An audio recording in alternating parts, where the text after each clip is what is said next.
আসসালামু আলাইকুম প্রিয় বন্ধুরা, আজকের ভিডিওতে আমরা চীনের এমন একটি অত্যাধুনিক বাঁধ সম্পর্কে জানতে চলেছি যে বাঁধ সম্পর্কে জানলে আপনার হৃদয় কেঁপে উঠবে এবং শরীর শিহরিত হয়ে উঠবে।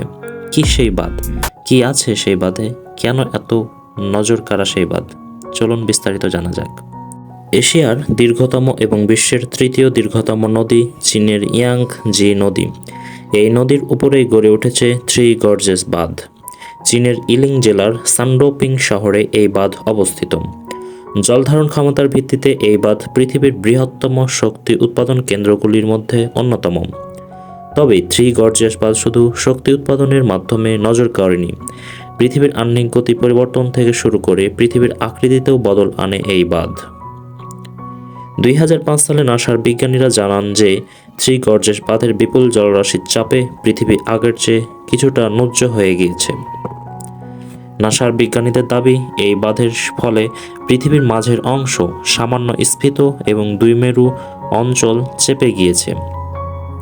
শুধু তাই নয়, পৃথিবীর আহ্নিক গতির বেগেও পরিবর্তন দেখা দিয়েছে থ্রি গর্জেস বাঁধের বিপুল জলরাশির চাপে। আগের চেয়ে পৃথিবীর আহ্নিক গতি কমে গিয়েছে, এর ফলে বেড়ে গিয়েছে দিনের দৈর্ঘ্য। থ্রি গর্জেস বাঁধের জন্য দিনের দৈর্ঘ্য 0.06 মাইক্রোসেকেন্ড বৃদ্ধি পেয়েছে।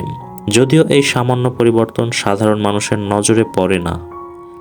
থ্রি গর্জেস বাঁধ নির্মাণের কাজ শুরু হয় 1994 সালে। 40,000 কর্মী এই বাঁধ তৈরির কাজ করেছিলেন। বাঁধ তৈরিতে প্রায় 3 কোটি ঘনমিটার কংক্রিটের ব্যবহার করা হয়েছিল। 17 বছর ধরে তৈরি করা এই থ্রি গর্জেস বাঁধ, তাও এর নির্মাণ সম্পূর্ণ হয়নি। পরে আলাদা করে জাহাজ তোলার জন্য শিপ লিফট সহ আরও নানা যন্ত্রপাতি তৈরি করা হয়। থ্রি গর্জেস বাঁধটি তৈরি করতে 26,42,640 কোটি টাকা খরচ হয়েছে।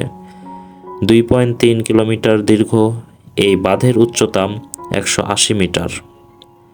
থ্রি গর্জেস বাঁধ এমনভাবে তৈরি করা হয়েছে যাতে প্রাকৃতিক বিপর্যয়ের প্রভাবেও ক্ষতিগ্রস্ত না হয়। এই জলবিদ্যুৎ প্রকল্পটি চাক্ষুষ করতে দেশ বিদেশের বিভিন্ন প্রান্ত থেকে পর্যটকেরা আসেন। তবে থ্রি গর্জেস বাঁধের ইতিহাসের পরতে পরতে জড়িয়ে রয়েছে বিতর্ক। ইয়াংজি নদী বর্ষায় অনেক ভয়ানক রূপ ধারণ করত। তার প্রকোপে চীনের বহু এলাকায় বন্যা দেখা দিত, চাষবাসের জমিরও ক্ষতি হতো ব্যাপক। প্রাথমিকভাবে বন্যা রুখতে ইয়াংজি নদীর ওপর বাঁধ তৈরির চিন্তাভাবনা করা হয়। বিপ্লব পূর্ববর্তী চীনের প্রেসিডেন্ট শান ইয়াং সেন সর্বপ্রথম এই বাঁধের পরিকল্পনা করেন। তারপর গৃহযুদ্ধ এবং অন্তর্দ্বন্দ্বের কারণে এই বাঁধ নির্মাণের ঘটনা বাস্তবায়িত হয়নি। 1944 সালে হেড ডিজাইন ইঞ্জিনিয়ার জন এল সাভেজ জায়গা পরিদর্শন করে আসেন। 54 জন স্থানীয় ইঞ্জিনিয়ারকে প্রশিক্ষণের জন্য আমেরিকাতেও পাঠানো হয়। এই ঘটনার কয়েক বছর পর চীনে কমিউনিস্ট পার্টি ক্ষমতায় আসে। 1949 সালে প্রেসিডেন্ট মাও জে দং থ্রি গর্জেস বাঁধ নির্মাণের পরিকল্পনাকে এগিয়ে নিয়ে যাওয়ার সিদ্ধান্ত নেন। তারপরেও 5-6 দশক পর বাঁধ নির্মাণের কাজ শুরু হয়। তবে নির্মাণের পর যখন প্রথমবার থ্রি গর্জেস বাঁধ জল ভর্তি করা হয়, তখন ওই জল বেরিয়ে চীনের 1,500 শহর ভাসিয়ে দেয়।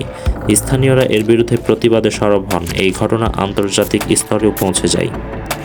পরে থ্রি গর্জেস বাঁধে কংক্রিট স্যুট, স্পিলওয়ে গেট সহ নানা জরুরি ব্যবস্থা নেওয়া হয়। এই বাঁধ নির্মাণের কাজ সহজ ছিল না। 32টি টারবাইনের একটি মোট 700 মেগাওয়াট শক্তি উৎপাদনে সক্ষম এমন টারবাইন ব্যবহার করা হয় থ্রি গর্জেস বাঁধে। থ্রি গর্জেস বাঁধ চীনের অর্থনীতি ফুলে ফেঁপে ওঠার অন্যতম কারণ বটে।